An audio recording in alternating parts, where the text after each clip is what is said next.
first things first is this Travis Scott situation. I don't want to say this Travis Scott situation. This situation that occurred at Travis Scott's concert, because it's not just a Travis Scott situation.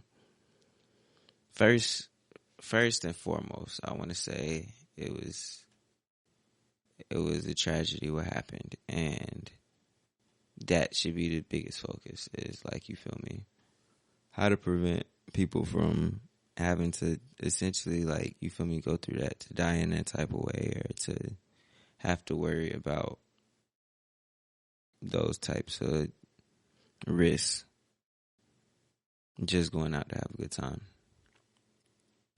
And I've been looking at a lot of people's take on it, and I think it's brought a lot of attention to two particular topics, and that's culture and accountability. First, I want to talk about accountability. Some people are making it seem like this is just something that happens, that it's nobody's fault, that there's nothing that anybody could have done, and that's just irrational. When there's so many people who have that much power, there's some responsibility that needs to be delegated.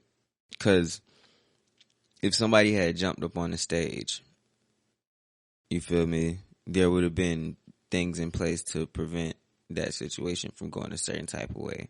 Really, if anybody was to do something that would directly harm the people, like, who were putting together this whole show, I'm sure they had safety measures in place for themselves. So to assume that it's just impossible to have safety measures in place for crowds, that's just irrational. And I understand security is not, like, legally capable of doing everything in the world, but people are legally capable of putting security in a situation where they can effectively do their job. As for whether Travis should have stopped performing, whether or not he was aware of the severity of the situation, how many people need to pass out before he calls it quits, I don't know. Like, I feel like morally, I want to say, yeah, after you start noticing people passing out and yada, yada, yada, I don't want to say yada, yada, yada, but apparently or allegedly seeing ambulances out in the crowd and stuff like that. Like, you should just be like, nah, this show's over. But then a part of me is like, do you still get paid? And I know that it's like, nobody wants to be the person to bring up, like, you feel me, that money would play a role in your decision at that time. But, like, if you're at your job and a moral conundrum comes up and it's like, all right, I'm gonna go handle this thing, as opposed to going and getting paid, knowing that I'm gonna relinquish money, which I use to take care of my family and whatnot. I'm not saying everybody in the world would just make the decision to just stay at work and let morals go to the wayside, but I'm not gonna pretend like everybody in the entire world would just put their feelings and their specific their morals first over money, especially when it's like, I'm getting paid a couple $100,000 for this show. For all I know, somebody could have literally just had a minor situation to where they were just being overly cautious. Now I shut the whole show down, I lose all the fans, whatever sponsorship deals might end up having legal repercussions because I just decided within myself to make this decision for this show that I'm not 100% in control of. That being said, I don't know how tight the shackles could really be on someone as big as Travis Scott. That's not even the thing that really made me want to talk about it the most. So what's bothering me is when you start to look at the discourse associated with what happened, and you see a lot of you really see two groups of people. You see a group of people who are like, don't let white people at black shows, and then you got a group of people saying, oh, this is what happens at black shows. And I think what bothers me about all of this, I'm gonna be fully transparent, I'm more bothered by the oh, this is what happens at black shows group. Like, you see a whole You see a whole collective of people like, oh, I've gone to 1,000,000 punk shows, 1,000,000 rock shows, whatever the fuck white people go to the mosh and shit like that typically. And oh, it's never like this. At rap shows, these rappers, this rap culture. And I'm like, what in the fuck makes Travis Scott representative of that? Like, what? Why is it you see what happens at a Travis Scott concert and you instantly translate that in your brain to, oh, rappers, this is how rap show, like, it's baffling to me because if you go talk to the average person who has any sort of like credibility within like hip hop and rap communities, which is like two words that are pretty triggering to me every single time I'm seeing them like brought up in this conversation, and they'll be like maybe at best nobody's confidently saying Travis Scott is a hip hop artist, a rapper. It's impossible.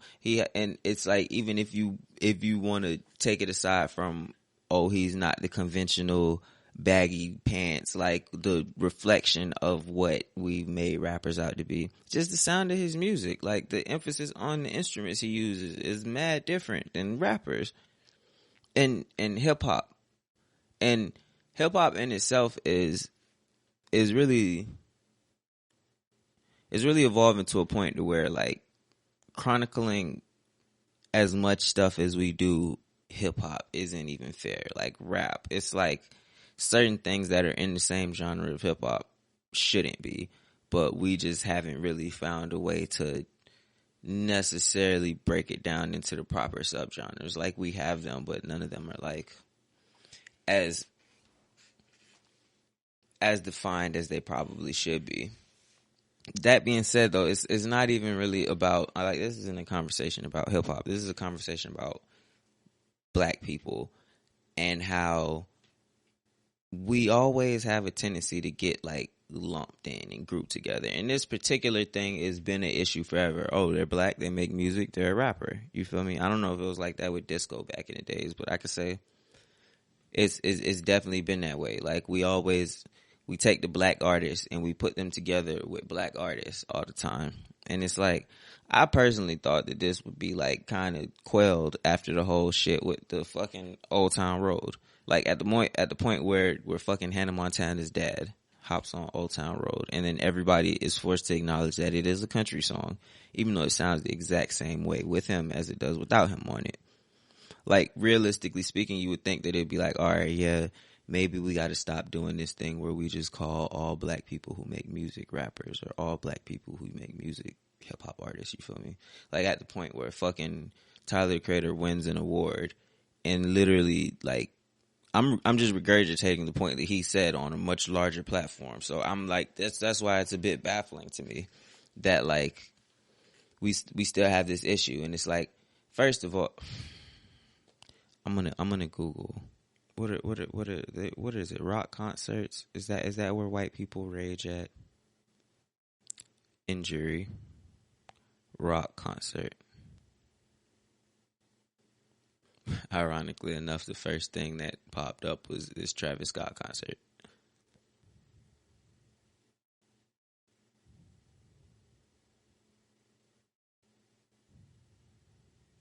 It really didn't take me that long to get to woman suffers catastrophic injury at Code Orange concert. Let's see what it says. Emily Hoffman, a 22-year-old music enthusiast from Utah, suffered a broken jaw and brain injury during a concert featuring a hardcore band, Code Orange. The concert took place January 31st at a venue in Salt Lake City called Kilby Court. What happened during the concert? Eyewitness reports that Hoffman was standing on the edge of a mosh pit. According to Merriam-Webster, a mosh pit is an open area within the venue where attendees of a rock concert can dance to the live music in a rough and physical manner. Hoffman was watching the band perform when a man who was allegedly wearing steel-toe boots kicked her in the face. Hoffman was knocked unconscious and was safely escorted outside of the venue by friends and strangers. So, I'm going to point out the obvious. Oh, well, see, she was carried out after she got kicked in the face by friends and strangers. That's different than fucking at the Travis Scott concert. It's not though, because there was strangers that were helping people there too. It's just that's not the attention being given there. Just like how I'm gonna ignore that point while I'm reading that and point out the fact that she got fucking kicked in the fucking face with steel toe boots. First of all, why are you in a mosh pit with steel toe boots? Second of all, why are these boots swinging anywhere where they could fucking hit somebody in the face, particularly somebody who's not in the mosh pit, just standing on the edge of it? There will be an explanation from anybody who's a part of this collective that feels like this is representative of what happens at rock concerts and why rock's better and culture within rap and fans of rap and hip hop, blase, blase, blase, blah. It's not that hard to cherry pick a situation and be like, yeah, this group of people are savages. But regardless, that's not regardless. That's an inaccurate statement that this doesn't happen at rock concerts because we have this code of ethics and yada, yada, yada, make it seem like these people are the most moral people in the world who are standing at rock concerts and mosh pits. But either way, why the hell is Travis Scott, why is he representative of what happens at rap concerts? If you want to say somebody got shot outside, there was a fight outside, oh, this is why I don't like, okay. I could see that being the case at a very popular rap artist who is representative of the culture of rap and what you typically see within rap. Nothing that you see at a Travis Scott concert is it. That's why he can have his own fucking festival. Not to mention, the people at a fucking Travis Scott concert are the exact same people who are at, there's not a single person in the world who would be like, I'm going to go to a Travis Scott concert and be in a mosh pit, but I am averse to going to a rock concert and being in a mosh pit. I'm over exaggerating when I say there's not a single person in the world. But the fact of the matter is, the Venn diagram of this group of people is really big in the middle. You feel me? And it bothers me because Travis Scott has never been representative of hip hop or rap in his music style, in his appearance, in the fan base he cultivates, and he has benefited greatly from that. If you want to say Travis Scott has transcended rap, to wank him off, fucking go for it. But the fact of the matter is, a lot of deals he gets. There's a lot of opportunities that Travis Scott gets specifically because he's not 100% aligned with the culture of what has been popularized and mainstream with rap and hip hop. Like, when you're getting Travis Scott, you're not like, I'm just going out to get this rapper. That's not how his career has worked. And that's not why he was in a position to throw a festival in the first place. But now the second things go wrong, all of a sudden Travis Scott is just representative of rap culture, hip hop culture. Just fucking say it, black culture. It doesn't make any goddamn sense. It doesn't make any sense. But I'm getting myself upset. What else the fuck did I want to talk about?